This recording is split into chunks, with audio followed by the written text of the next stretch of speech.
시청자 여러분 안녕하십니까. 8월 10일 시사정담 시작하겠습니다. 시청자 여러분, 대선 경선전이 본격화되고 있는 가운데 국민의힘은 뜬금없는 이준석 탄핵론을 제기하면서 이준석 대표와 윤석열 후보 측 간 힘겨루기가 계속되고 있습니다. 민주당은 경선 불복 얘기가 나오는 등 후보 간 공방전이 뜨겁습니다. 윤영걸 전 매경닷컴 대표님과 대선 전국의 움직임을 비롯한 주요 이슈 정리하도록 하겠습니다. 윤 대표님. 안녕하세요. 네. 12일자로 네. 그 리얼미터가 오마이뉴스 의뢰로 조사한 여론조사 결과 보면은 네. 윤석열 후보가 26.3%, 이재명 25.9%, 네. 그리고 이낙연 12.9%, 최재형 6.1%, 홍준표 5.4%, 뭐 이런 순으로 나와 있네요. 네. 그리고 이재명 후보와 윤석열 간에는 윤석열이 41.1%, 양자 대결에 네. 이재명은 35.9%, 또 이낙연과는 윤석열 43.7%, 이낙연 33.6%로 네. 거의 오차 범위를 벗어나서 양강 대결에서는 이기는 것으로 네. 이렇게 나와 있고, 지지율 격차도 지난주 조사에서는 거의 붙어 있었는데 조금 네. 윤석열 후보 측이 차이를 벌인 그런 상태입니다. 그런 거 보면은 뭐 최근에 윤석열 후보에 대해서 지지율이 정체니 뭐 하락이니 하는 거 소리가 나왔지만 현실적으로는 여론의 흐름은 꼭 그렇지는 않은 것 같아요. 네. 다만 이제 리얼미터라든가 ARS로 조사하는 것도고 갤럽 같은데 전화로 조사하는 거. 네. 갤럽에서는 지난번에 19%로 떨어졌다고 해서 뭐 10%대로 떨어졌다 해갖고 그걸 또 대대적으로 친문 언론들이 보도를 그렇죠. 하던데, 사실은 최근에 이런 솔직한 여론조사는 리얼미터가 리얼미터라기보다는 ARS 조사가 더 좀 나오는 것 같아요. 네, 그런 점이 좀 있는 것 같습니다. 예, 예, 자동 응답이 그동안엔 뭐 부정화가 가다고 그랬는데 오히려 갤럽보다 요새는 리얼미터가 좀 더 시장을 잘 반영하는 거 아닌가. 갤럽이 조금 요새 눈치를 좀 많이 보는 거 아닌가, 좀 이런 생각도 뭐 들어요. 눈치보다도 네. 아무래도 이렇게 누가 사람이 누구를 물어보냐 네. 하면은 대답이가 그런데 이건 기계가 물어보니까 그렇죠. 이 샤이 뭐 무슨 네. 보수라든가 진보 이런 사람들이 자기 의사를 적극적으로 네. 이렇게 나타내니까 조금 이렇게 여론조사상의 차이가 나오고 있는 네. 것 같아요. 네. 또 하나는 최재형 후보도 전에 한 2, 3%에서 네. 6%, 7% 이렇게 오르기는 했습니다만은 예상보다는 잘 안 오른다는 그런 여론들도 있는 것 같아요. 네. 얘기들도요. 아직은 인지도를 좀 확 끌어올려야 되는데 예. 일반인들은 최재형이 누군지를 잘 모르는 거죠. 예, 잘 모르는 거죠. 뭐 그분의 장점도 많고 뭐 애국자고 뭐 하여튼 뭐 미담 제조기라고 불릴 정도로 장점은 많은데 일반인들은 잘 모르는 거죠. 예. 좀 나쁜 거든 좋은 거든 좀 국민들한테 뇌리에 좀 박혀야 되는데, 윤석열 검찰총장의 단단한 지지율이라면은 문재인하고 한 2년 싸웠잖아요. 예. 거의 신문에 방송에 매일 나왔거든요. 그러니까 인지도가 이제 높아진 거죠. 예? 그러면서 인지도가 전에 네. 박근혜 전 대통령 네. 그 다음으로 그렇죠. 최고도로 지금 높다는 거의 뭐 신문 방송에 매일 나오니까 거의 뭐 100% 가까이 나온다는 거 아닙니까? 지금 아마 저 삼척동자도 문재인 이름보다 윤석열을 더 잘할 거 아닌가 싶어요. 특히 추미애하고 싸우고 이러면서 그 각인된 이미지, 각인된 거. 요즘에는 이준석 국민의힘 대표가 자꾸 뒤통수 때리고 꼴밤 때리고 머리 꼬집고 자꾸 핥히고 하잖아요. 네. 이런 것도 어떻게 보면은 이 고난의 이미지를 더 좀 굳은 살을 더 배기게 하는 그런 효과도 좀 있지 않느냐, 이런 생각이 좀 듭니다. 네. 그래서 최근에 네. 이준석 대표고 윤석열 후보 측 간에 갈등이 계속되면서 여러 얘기들이 나오고 정말 이러다가는 정권 교체가 참 어렵게 되는 거 아니냐는 그런 우려의 목소리까지 나오는데 이준석 대표가 고도의 머리를 쓰는 건지 일부러 이렇게 싸움을 하는 건지 그렇게 내가 좋게는 생각합니다만은 뭐 그렇지는 않은 것 같은데 현실은 그렇게라도 해서 뭐 인지도가 높아지면 좋겠지만은 지금 이준석 하는 행태를 보면은 그 국민의힘 대선 후보를 그 키워주기 위해서 각인시키기 위해서 정권 교체를 해서 하는 것 같지는 않아요. 지금 그러니까요. 자기 개인 욕심으로 이제 11월 9일이면은 국민의힘 대선 후보가 확정이 되거든요. 그러면 그때부터 당권이 대선 후보로 넘어가거든요. 그러니까 지금 한 3개월 남았으니까 그 전에 내 위상을 좀 확립하겠다. 그러니까 윤석열 대 이준석 이 싸움으로 좀 몰아가면서 자기도 좀 크겠다. 뭐 이런 전략인 것 같은데 좀 치졸하죠. 하는 게. 말 꼬리 잡고 말 머리 돌리고 말 허리 끊고 자꾸 말 갖고 놀아요. 그러니까요. 방송 말 패널이나 싸움에는 아주 그냥 달인인 것 그렇죠. 같아요. 방송 패널이나 뭐 리포터 같으면 말 싸움해야 되는데 그래도 야당 CEO면은 행동으로 옮겨야 되잖아요. 행동은 하나도 안 해요. 지금 야당이 투쟁할 게 얼마나 많아요. 언론중재법, 우리나라 언론사 다 재갈 물리는 거거든요. 근데 어떻게 야당 대표가 단 한마디도 안 합니까? 정의당까지도 이건 아니라고 아예 이렇게 관심이 나서는. 없잖아요. 그리고 저 드루킹 문재인 모르는 척 하는 거 청와대 앞에 지금 국민의힘 의원들 시위하잖아요. 그런 것도 아는 척도 안 해요. 오히려 저기 저 상중가 어디 내려가서 저 운전 면허 따고 뭐 이런 거 하고 있어요. 휴가 때. 그러니까 참 당이 참 걱정이 많이 된다 이런 생각이 좀 듭니다. 그러니까 뭐 갈등을 불러서 국민적인 인지도를 높이는데 그게 긍정적인 작용을 해야 하는데 지금은 부정적인 작용을 하는 게 문제인데 특히 또 느닷없는 뭐 이준석 탄핵론 이걸 가지고 지금 이 대표 측에서 윤석열 후보 측을 아주 맹공을 가하고 근데 나섰네요. 그걸 그 전후 맥락을 보면은 이준석을 탄핵하겠다는 뜻이 아니에요. 그게 아니던데요. 그 신지호 그 뭐 정무팀장인가요? 정무실장이죠. 정무실장 윤석열 캠프에 어제 방송에 인터뷰하면서 대통령도 그렇고 당 대표도 그렇고 잘못하면 탄핵되는 거 아니냐? 그러니까 일반적인 그 당원이나 헌법을 준수해야 된다 이런 뜻인데 탄핵이라는 말 나왔다고. 의도가 명확해졌다. 뭐 이런 사람이죠. 그러니까 예를 들면 적군하고 대치하고 있는데 총기 오발 사고 하나 났다고 전면 공격이 시작됐다고 공격하는 거랑 똑같죠.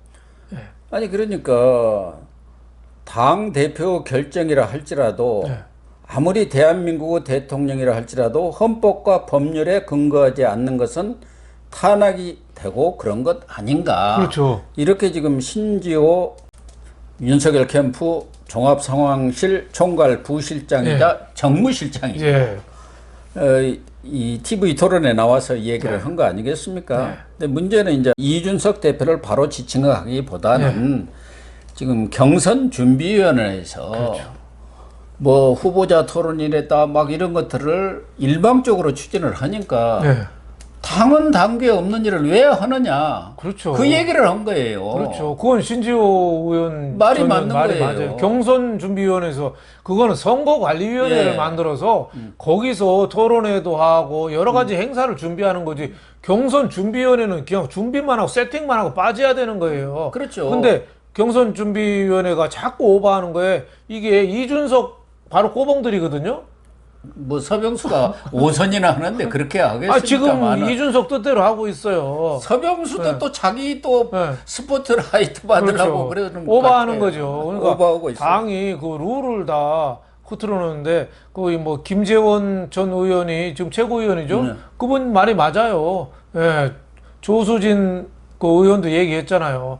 그 경선관리위원회가 왜 이렇게 오버하냐. 그러니까요. 토론회 이런 것도 아직 그 윤석열이나 이런 사람들 예비 후보 등록도 안 했잖아요, 당에다가. 지금 한 사람이 장기표 뭐 해갖고 서너 4명이 한 거예요. 근데 뭐 토론회를 그렇게 급하게 잡아요. 그리고 13명이 앉아갖고 무슨 토론을 해납니까? 한 사람이 5분만 하더라도 13명이면은 토론이 안 되죠. 다음 얘기를 하면 1시간을 기다려야 해요. 13명 쫙 하고 나면은. 지금 민주당도 하는 거 보세요. 1차 걸러서 6명이 됐으니까 예. 그래도 토론이 산만하잖아요. 근데 13명이 무슨 토론회를 해요.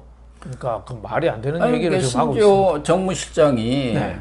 경선 준비에서는 이제 선관위가 23일 발족하니까 선관위가 발족한 네. 뒤에 이러이러한 일들, 이러이러한 행사들, 이러이러한 퍼포먼스를 하면 좋겠다는 그런 흥행을 돋을 수 있는 스케줄을 만들어 하는데 자기가 직접 다 이제 하잖아요. 토론회도 오고 막 이런다는. 웃기는 사람이죠. 예. 그리고 지난번에 뭐 어디 서울역 앞에 동자동에 그 삼계탕 봉사 갔을 때 그것도 경선 준비회는 한 거 아니에요. 근데 그때 안 왔다고 저렇게 공격을 하잖아요. 윤석열 검찰총장을. 그게 무슨 행사를 경선 준비회하는 그런 거 하는 거예요? 아니, 그게 그리고 또 그렇게 그게 언제든지 언제든지 할 수 있는 보여주기 행사지. 쇼지 그런 걸 했다 해가지고 무슨 그 후보들 인지도가 높아지고 또 국민의힘에 대한 이미지가 높아집니까? 그런 장난은 안 하는 게 제일 거기에 나아요. 참석을 안 했다고 하나마나한 행사를 그건 불이웃돕기는 항상 해야 되는 거예요. 예. 그거를 그날 행사에 그 입당한 지도 며칠 되지도 않은 사람한테 안 왔다고 그렇게 공격하고 하는 게 저는 참 이준석이라는 사람이 보면은 말이 많고 또 뒤에서 할 얘기를 공개적으로 하고 말이 권위적이에요. 예? 요전에는 뭐 그렇다니까요. 불문에 붙이겠다 뭐 이런 얘기 하잖아요. 이건 어떻게 보면 저 청와대 문 씨가 하는 말 같아요. 불문에 붙이겠다. 예? 어쨌든 그 신조 정무실장이 무슨 탄핵이라는 말 그 한마디를 꺼냈다 해갖고 지금 자기 SNS에다 직접 썼잖아요. 지도부를 패싱하고 혼자 입당하고 그 공격의 목표가 바로 명확해졌다. 나를 탄핵하려고 하구나. 그래가지고 반격을 하면서 지금 신조 쫓아내라. 그러고 있잖아요. 그게 무슨 그렇죠. 요 얘기대로 들어보면 아무런 얘기도 아니고 원칙적인 얘기고 그렇죠. 경준이가 그렇게 오버하는 데 대해서 제동을 거는 얘기하니까 더군다나 경준이가 그런 일정이라든가 스케줄을 잡을 때는 지금 후보들은 각자 바쁘잖아요. 그럼 좀 후보들과 조율도 해야 하는데 일방적으로 정해갖고 다 통보한다는 거예요. 그러니까 거기에 대해서 지금 여러 사람들이 후보 측뿐만 아니라 말씀하신 대로 김재원 또 뭐 조수진 의원 등 최고위원들까지도 지금 불만을 말이 안 되는 걸 쏟아내고 자꾸 하니까 있잖아요. 말이 안 되는 거 하니까 그리고 어떻게 해? 그 중상모략 뭐 이런 정치를 배웠어요. 예? 그러니까 윤석열 검찰총장이 뭐 보이콧을 뭐 주도했다 뭐 하는데 윤 캠프에 있는 사람 하나가 원희룡 측에다 전화해서 너희들 거기 그 봉사하는데 그 가냐 물어봤대요. 그거를 뭐래 집단 행동했다고 몰아붙이잖아요. 그게 거리가 됩니까? 그러니까 참 아직 젊은 사람이 어떻게 이렇게 권모 술수에 만든 건지 모르겠는데 그러니까 진짜 하지 말라는 게 소년 출세, 청년 정치, 중년 상처, 노년 무전. 노년에 빈털터리 힘들고 중년 상처, 마누라 죽음 힘들고 청년 정치하면 힘든다는 거거든요. 근데 정치로 잘 배웠어야죠. 옛날에 그 바른미래당 때 이준석이가 손학규 대표하고 매일 싸우더라고요. 하루도 안 가리고 싸웠어요. 나는 그래서 참 뭐 저런 친구가 있나 손학규가 참 노역 때문에 저런 거 아니냐 했는데 요새 보니까 아니에요. 손학규 대표가 억울하게 많이 당했다는 생각도 들어요. 예? 말꼬리 잡아서 뭐 하나 숨어 있으면 그걸 가지고 계속적으로 집요하게 물고 늘어지면서 싸움을 하는 거예요. 그래 완전 쌈꾼이에요. 쌈박이. 싸워도 저 국가적으로 큰 주제를 갖고 담론을 갖고 싸워야 되잖아요. 근데 전화했다 안 했다 뭐 이런 거 사소한 거 탄핵에서 제외될 대상이 된다 뭐 이런 말 갖고 나를 겨냥했다 또 이렇게 침소봉대한 거죠. 옛날에 보면은 저는 그런 말 생각나요. 조광조 그 죽일 때 나뭇잎에다 누가 주초위왕이라고 썼다잖아요. 그렇잖아요. 조 씨가 왕 된다고 나뭇잎에 써놓고 그래서 그 사형 먹어 죽여버렸잖아요. 일부러 그렇게 만든 거죠. 그렇죠. 조작한 거죠. 지금 이준석 하는 꼴이 꼭 그런 좀 음습한 그 정치 이런 거를 흉내낸다 이런 생각이 좀 들어서 참 안타깝습니다. 그러니까 삼선 김태흠 의원 이분도 이제 성명까지 냈더구만 김태흠 의원이 그래가지고 당 대표가 후보 군기반장이나 하고 집안 싸움에 골몰하고 있다. 자신의 존재감 높이기에 혈안이 되어 있다. 네. 당 대표 본분에 충실하고 정권 교체를 위해서 정말 매진해 달라. 그렇게 호소하는 성명을 남겼더라고요. 얼마나 답답했으면 그렇겠어요. 이 대표 측에서는 신지호 정무실장의 그 탄핵 그러한 발언 하나를 가지고 단어 하나를 가지고 꼬투리 삼아서 공격하고 있는데 전에도 뭐 여러 가지 음모론들이 있었습니다만은 어제 곽상도 의원 같은 경우가 아주 대놓고 얘기를 했던데 이준석 후보가 특정 후보를 도우려는 것이 아니길 바란다. 그렇죠. 그게 뭐냐면은 지난 3월 6일에 대구매일 신문에서 운영하는 그 무슨 유튜브 대구매일 프레스 18인가 여기에 나와 가지고 뭐 이 얘기를 하면서 윤석열이 대통령 되면은 지구를 뜨겠다. 뭐 좀 농담 삼아서 얘기를 했겠지만 난 대통령을 만들어야 할 사람이 있다. 바로 유승민이다. 이렇게 얘기를 했다는 거예요. 그러니까 얼마 되지 않은 시점 아닙니까? 그러니까 당내에서는 전에도 뭐 얘기했지만 윤석열이나 최재형 이런 사람들은 당내에 끌어들여서 죽이고 안철수는 못 들어오게 해서 고사시키고 그리고 유승민 키우겠다. 그게 안 되면은 지금 오세훈 시장을 차출하겠다. 이게 이준석의 머릿속에 있는 거라 그게 가능한 얘기입니까? 지금 이 리얼미터에서도 유승민이는 2.4% 나왔습니다. 지지율이 거의 없습니다. 오늘 리얼미터 거의요. 윤석열이는 26.3%여가지고 웬만큼 20분의 1도 안 되는. 그러니까 윤석열 끌어내리고 유승민 끌어올린다고 하다가 다 죽이는 거죠. 다 죽이는 거예요. 그런 유승민이라는 사람 지지율이 거의 없어요. 그리고 아니, 자기 고향이 대구 경북 거기서도 배신자 낙인이 찍혀 있거든요. 제가 보기에는 다음에 국회의원 나가도 대구에 국회의원 나가도 잘 안 될 사람이에요. 그래서 지난번에 못 나갔잖아요. 안 될 것 같으니까. 지지율이 그래도 10%나 넘으면 모르겠어요. 거의 지지율이 없는 사람을 저렇게 하려고 무리수를 두는 거 아니냐. 그게 이준석 정치의 좀 한계가 아닌가 생각이 들고 오세훈은 지금 서울시장도 4.7 보궐선거에서 힘들게 됐거든요. 그리고 된 지가 며칠이나 며칠 됩니까? 됐다고. 거기 대권 얘기 나오면은 국민의힘은 국민들이 볼 때는 완전 망하는 겁니다. 저 싸가지 없는 정당.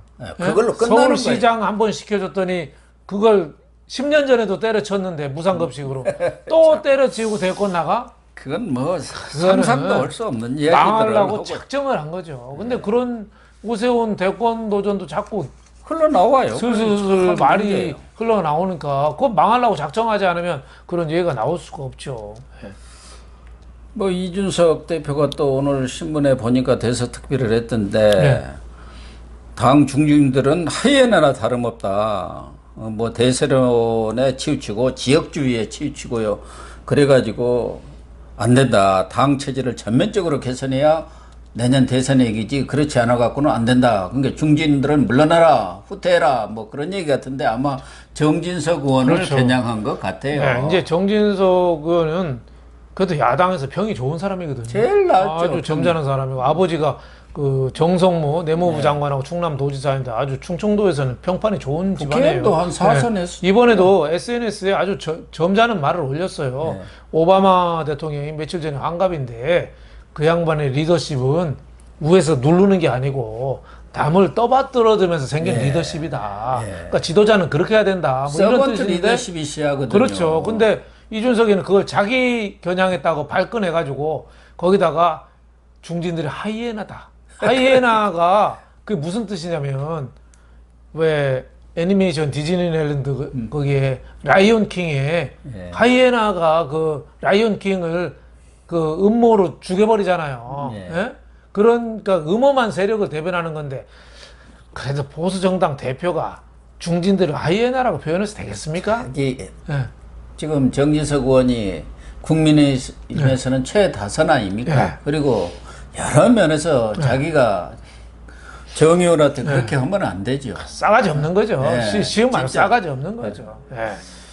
참 어이가 없는 일들이 네. 벌어지고 있는데 어쨌든 이 국민의힘이 제대로 가동이 되려면은 현재와 같은 이준석, 윤석열 갈등이 뭔가 접점을 차지해야 하는데 네. 치매 개동이라도 다시 해야 하나 하잖아요.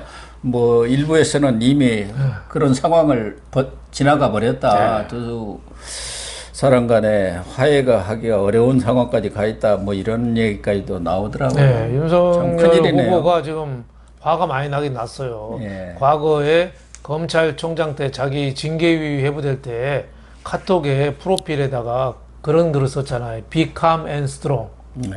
침착하게 강하게. 해밍웨이 소설에 나오는 글이죠. 예. 노인과 바다에 Be calm and strong. 지금 뭐라고 요새 올렸냐면 처칠의 Never give up. 처칠 그 수상이 2차 대전 예. 승리를 이끌고 옥스퍼드 대학 그렇죠. 가서 네버 기브업 소리만 7번 하고 내려왔잖아요. 네, 절대 포기하지 않는다. 그만큼 어떻게 보면은 안팎으로 지금 흔들리는 거거든요. 그래서 그 계속 그 흔들리지 않겠다는 집념을 보이는 말이기도 하지만 그만큼 힘들다는 뜻도 되겠죠. 네. 아니 자당 후보들을 힘을 실어주고 네. 키워주고 그러고 네. 잘 나가는 사람은 잘 나간 사람대로 더 밀어주고 또 뒤에 쳐져 있는 네. 약체 후보들은 또 다른 차원에서 힘을 실어줘가지고 좀 상승할 수 있도록 그렇게 하는 게 당과 당 대표가 해야 할 일 아닙니까? 그렇죠. 그래서 당내에서도 좀 활발한 경선이 이루어질 수 있는 구도를 만들어줘야 하는데 잘 나가는 사람을 끌어내려가지고 그게 만들려고 안 되는 하니까 거죠. 그게 됩니까? 그러면 같이 망하는 거죠. 그렇죠. 그래서 저는 윤석열 검찰총장이 그 집념이 있기 때문에 잘 극복하리라고 보고 어느 정도는 또 팔자소관도 있는 것 같아요. 윤석열 후보는 평생 흔들려서 사는 사람 아닌가? 옛날에 박근혜 때는 국정원 댓글 때문에 그 좌천당하고 이렇게 흔들렸잖아요. 문재인 때는 저렇게 추미애, 조국 저렇게 2년간 고통을 당했잖아요. 그래서 지금 높은 지지율, 국민의 열망을 갖고 그래도 제1보수당에 왔는데 당 대표라는 친구가 저렇게 또 흔들어대는 거예요, 지금. 참 그렇습니다. 팔자소관이다 이렇게 생각하고 저는 뭐 잘 이겨내리라고 봅니다. 예. 네.